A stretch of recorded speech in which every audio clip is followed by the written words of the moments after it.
Hoje vamos falar de um tema um bocadinho mais difícil, as visitas supervisionadas, e gostava de perguntar à doutora Eva, o que é que sentiu e o que é que pensa sobre os casos que já acompanhou de tantas mães e tantos pais que estão restringidos às visitas supervisionadas com os seus filhos, não é? Sim, temos infelizmente muitos pais e muitas mães que que têm que ver os seus filhos em salas supervisionadas. São salas que eles descrevem como salas frias, escuras, sem nenhum afeto, e que para eles é muito triste ter que fazer estas visitas nestes contextos sem afeto. Como é que esses pais descrevem o espaço onde ficam com os filhos? Como é que é o espaço físico? O que é que eles sentem? Sim, eles sentem que são espaços muito frios, são espaços muito pequeninos, são espaços em que não são nada agradáveis, muitas vezes até esses espaços não estão muito bem cuidados e, portanto, são sítios em que as pessoas chegam, recebem os seus filhos, não é? Num espaço que não é acolhedor, e isso não facilita as relações entre pais e filhos, não é? Claro. E o que é que a doutora Eva acha que se perde quando um pai consegue apenas ver o seu filho neste ambiente? Porque a parentalidade não é à hora, não é? E o que acontece nas visitas supervisionadas, só o nome é horrível, não é? Como é que um pai é uma visita, um pai não é uma visita, não é? O pai é alguém que deve estar na vida do filho no dia a dia e não uma hora. E uma hora numa semana, uma hora é muito pouco para haver relações de parentalidade, de afeto, de carinho, e portanto, e depois sabe que só vai voltar a ver o filho dali a uma semana, não é? E isso é muito longe, não é? Ali uma semana e outra vez nesse espaço frio, não é? Em que, no fundo, a relação às vezes nem sequer consegue ser natural, como seria num espaço em casa ou num parque, isso é completamente diferente, não é verdade? E como é que os pais descrevem o tempo destas visitas? Como é que é a relação entre Eles eles e as sentem crianças? que é um espaço muito artificial, não é? Em que estão ali, às vezes está um profissional, dois profissionais, em que sentem-se vigiados, em que se sentem pouco confortáveis, porque estão sempre quase que uma parentalidade sobre avaliação, com medo muitas vezes de dizer coisas. Será que isto é correto dizer ao meu filho? O que é que o profissional vai pensar? O que é que não vai pensar? E, portanto, nestes contextos perde-se tudo o que é normal numa parentalidade, que deve ser livre de estar, de abraçar, de beijar, de sentir que se está confortável e seguro num espaço para a parentalidade. E estes espaços são tudo menos isso, não é? Pois. E no fundo, o que nós vemos são momentos que nunca mais voltam, os pais a perder momentos que nunca mais voltam, não é? Sim, isso é uma questão que os pais e as mães referem muito, que é têm um convívio supervisionado, por exemplo, à quarta, das 5 às 6. Mas nessa quarta, das 5 às 6, muitas vezes não se pode festejar o dia do pai, porque não calhou naquela quarta. Não se pode festejar o aniversário do filho, porque não calhou naquela quarta. Não se pode festejar o Natal, não se pode festejar momentos tão importantes que não cabem naquele momento, não é?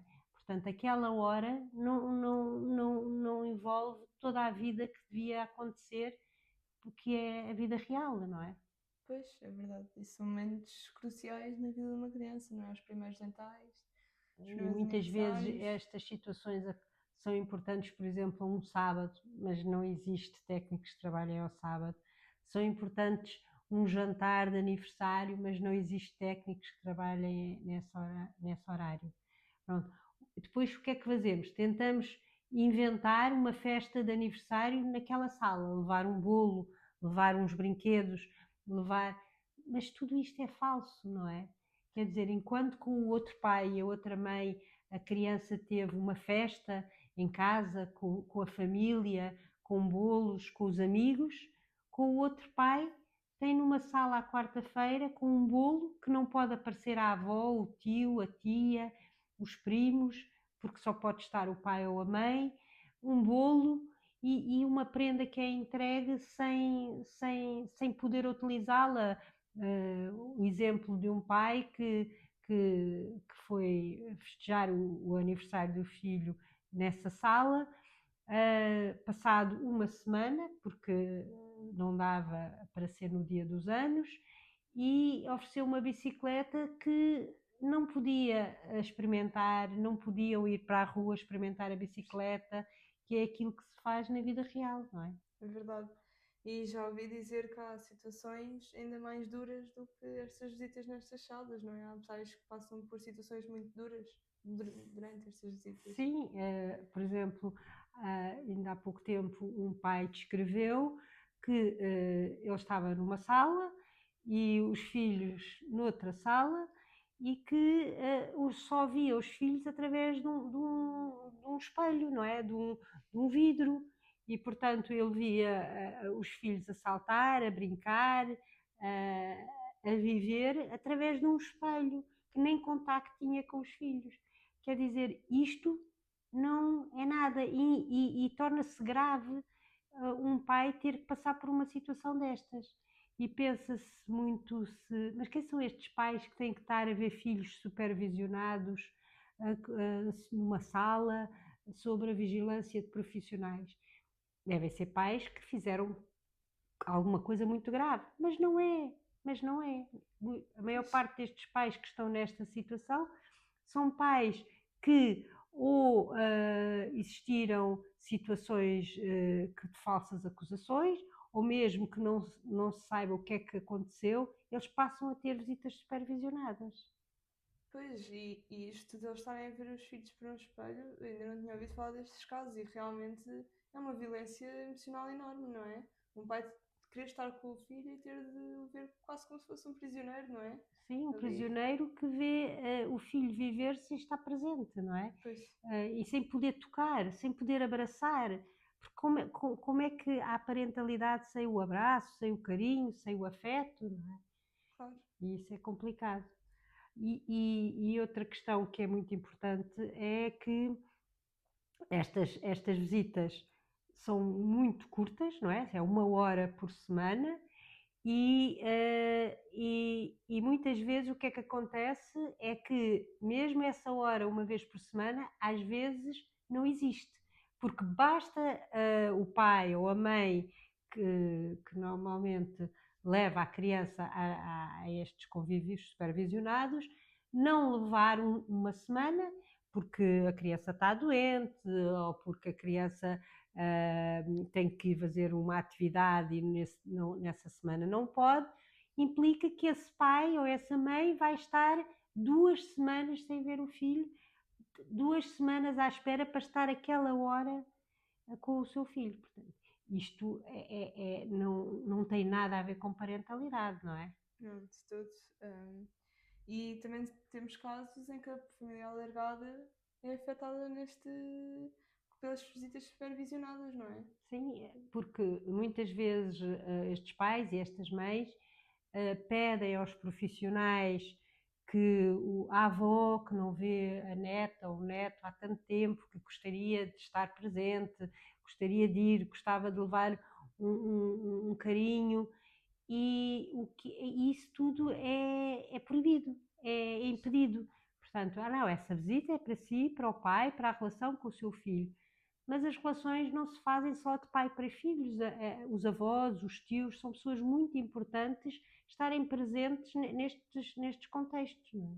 Claro, e se calhar até fazia uma grande diferença o ter os avós ou os tios presentes, em contrapartida com as salas frias e não é? Era um ambiente mais familiar e se calhar a criança até se sentia mais confortável de estar com mais família dentro destas salas que, como nós temos visto, São muito frias. são Eu não sei, Madalena, se queres falar tu também passaste por uma salas supervisionadas, queres falar da tua experiência? Sim, posso falar um bocadinho sobre a minha experiência.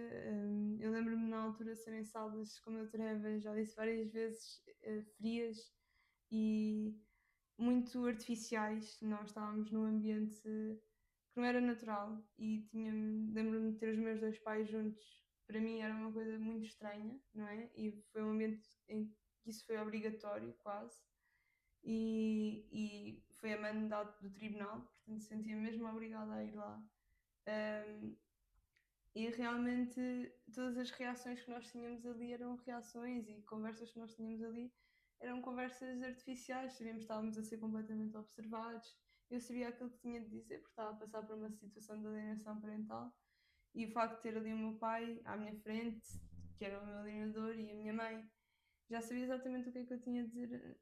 Ou seja, o ambiente era tão artificial e depois ainda tinha toda a questão da alienação parental, só piorava a situação, não é? Só fazia com que eu estivesse mais revoltada com a minha mãe e não havia qualquer tipo de vontade de ver ali carinho. Estou aqui obrigada, estou aqui numa sala fria, o que é que eu estou aqui a fazer com duas técnicas, não leva mal porque era com a doutora Eva, mas com duas técnicas que eu não conheço, não sei se querem o meu bem, se querem o meu mal, e portanto estas salas eram muito essa a sensação que nos passavam, que tinha de manter ali um papel e, e Portanto, não. era tudo medido, era tudo pensado, era tudo, e não havia nada, era tudo artificial, no fundo, Sim. estas. Mas depois, essa foi as primeiras sessões, decidimos passar para fora destas salas, onde a vida corre, não é? Porque a vida não corre dentro das salas, nem nos gabinetes de psicologia, nem nos gabinetes onde as pessoas fazem as sessões. E, portanto, o que é importante, e há as boas práticas também que nós temos que pensar, e é aquilo que funciona, é ir fazer estes convívios no espaço exterior, onde a vida existe, não é? E esses espaços exteriores também têm que ser pensados quais são. Nesta situação, em relação a ti, Madalena, fez um levantamento, pensámos quais eram os passos que tu e a tua mãe, no passado, antes desta alienação e desta situação de não estares com a tua mãe, quais eram os espaços onde havia afetos, ou onde vocês iam e que eram espaços seguros e de conforto e que se divertiam. E pensou-se na livraria barata, que era um espaço onde tu e a tua mãe, no passado, tinham bons momentos. É verdade, sim senhora. E eu acho que durante todo o meu processo, este acompanhamento que nós tivemos num contexto natural, que foi a livraria barata, é capaz de ter sido os únicos momentos em que eu consegui ter uma interação normal com a minha mãe durante os 4 anos que tive sem ela. Mesmo porque não tinha ali, não tinha o meu pai a observar-me, não tinha uma técnica a escrever um relatório ao mesmo tempo que eu estava com a minha mãe e, portanto, já estávamos num ambiente em que eu conseguia lembrar-me do que é que tinha sido a minha vida antes com a minha mãe e consegui voltar a esses momentos que eu tinha tido com ela e isso foi fez uma grande diferença. Fez tanta diferença que na segunda sessão tivemos de levar o meu polícia, entre aspas, não é? Que foi o meu irmão na altura, porque eu acho que o meu pai se apercebeu que este acompanhamento estava a resultar, não é? Pois, ia desbloquear, portanto, eu Sim, lembro-me que no caminho isto era estranho para ti, sair daquelas salas, sair de tudo aquilo que estava previsto e, portanto, quando é na vida real, existe menos previsibilidade, existe menos possibilidade dos pais e mães alienadores fazerem um guião para o que se vai passar portanto, ficam um bocadinho sem saber como é que eu vou preparar a minha filha para este convívio na rua e eu nem estou à porta, portanto, à porta do gabinete, porque não há gabinetes, é a vida real, e portanto ficam um bocadinho sem saber como preparar os seus filhos para isto. E lembro-me que mesmo no caminho estavas muito tensa, não é? Sem saber o que fazer, não te querias aproximar da tua mãe, não saías do pé de mim, quase como dizer, eu não vou falar com a minha mãe, eu não quero isto, mas ao longo do caminho isto foste descontraindo, foste ter tempo para estar, e eu acho que só chegaste a descontrair quando entramos na livraria barata e ninguém podia ver o que se passava. Portanto, existe sempre aqui uma ideia que, mesmo naquele caminho, alguém pode estar a ver. Muitas vezes até os pais e mães alienadoras dizem: eu vou estar lá a ver, eu vou estar presente, tu não me vais ver, mas eu vou estar lá. No fundo, para obrigar a criança a ter aquele comportamento que é aquele que é Desejosa. pedido. Pois, e neste caso seria mesmo isso, mas também foi a questão de chegarmos à papelaria e começarmos a ver o material e coisas que me lembravam da minha mãe, que eram memórias a que eu não podia aceder em casa do meu pai, não é? Foram coisas que nós tínhamos de guardar dentro de nós e não podíamos revisitar. E ir à barata e estar a ver as coisas com a minha mãe foi uma memória muito que era muito familiar. E foi muito isso, voltar atrás, voltar a sentir outra vez as coisas. E é como a doutora Eva está a dizer, os pais não sabem como preparar, os pais animadores não sabem como preparar as crianças para estas visitas antes, hum, quando estão na rua e não sabem o que é que vão dizer. Ao ponto em que nós chegámos na terceira sessão, na rua, já íamos, eu ia fugir. Era esse o plano que o meu pai me tinha dado e na terceira sessão vais fugir e corres e tu corres mais que elas e corres e foges.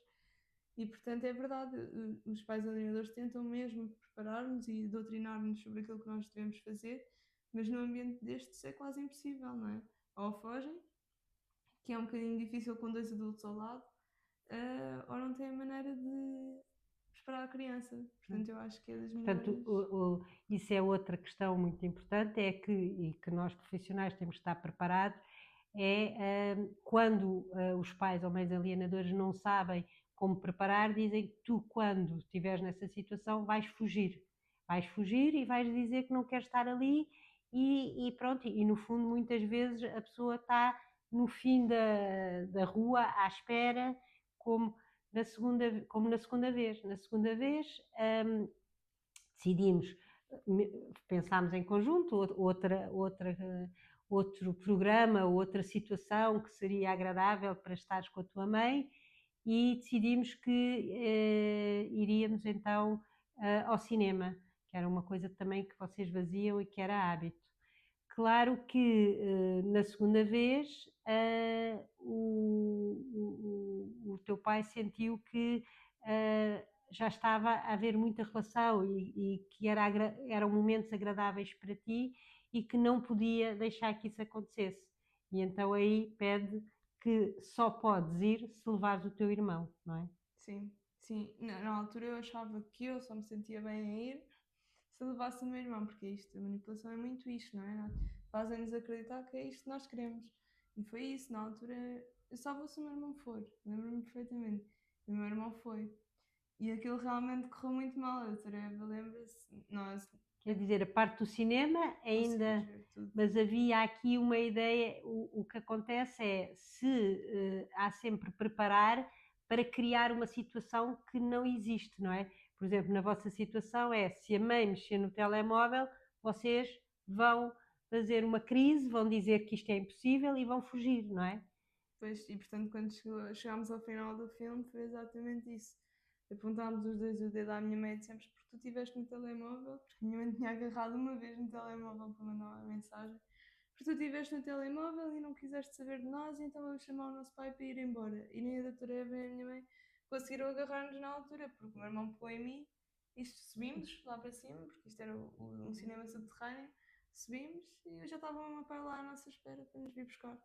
E acabou a Pronto, mas sessão. lá está, muitas vezes as fugas dos convívios, mesmo quando não são supervisionadas ou não são acompanhadas, existe este combinar, tu vais fugir. Sim, E é tão engraçado que o pai ou a mãe alienador está na esquina ou no fim da rua, como por acaso estava lá, eh, porque já tinha sido combinado que ia haver esta fuga, não é? sim, sim. E eles estavam em completo estado de nervosismo, não é? Com isto de nós estarmos os dois com a minha mãe.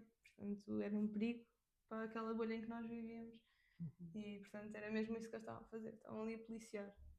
Pois, isto para pensarmos que todos os convívios devem ser feitos em contextos reais, na casa, porque quando vamos, por exemplo, à casa dos pais fazer os convívios com os filhos, existe vários fatores que são fundamentais para as relações, como por exemplo os cheiros da casa, o sofá, sentar-se no sofá, que no passado viam televisão e estavam a brincar, Os quartos, os nossos quartos. os vossos Voltámos ao nosso quarto. quartos, o chegar outra vez ao quarto e abrir gavetas e ver os brinquedos, as roupas que fazem parte da vida real, não é? Portanto, tudo isto não existe nestas salas supervisionadas, não é?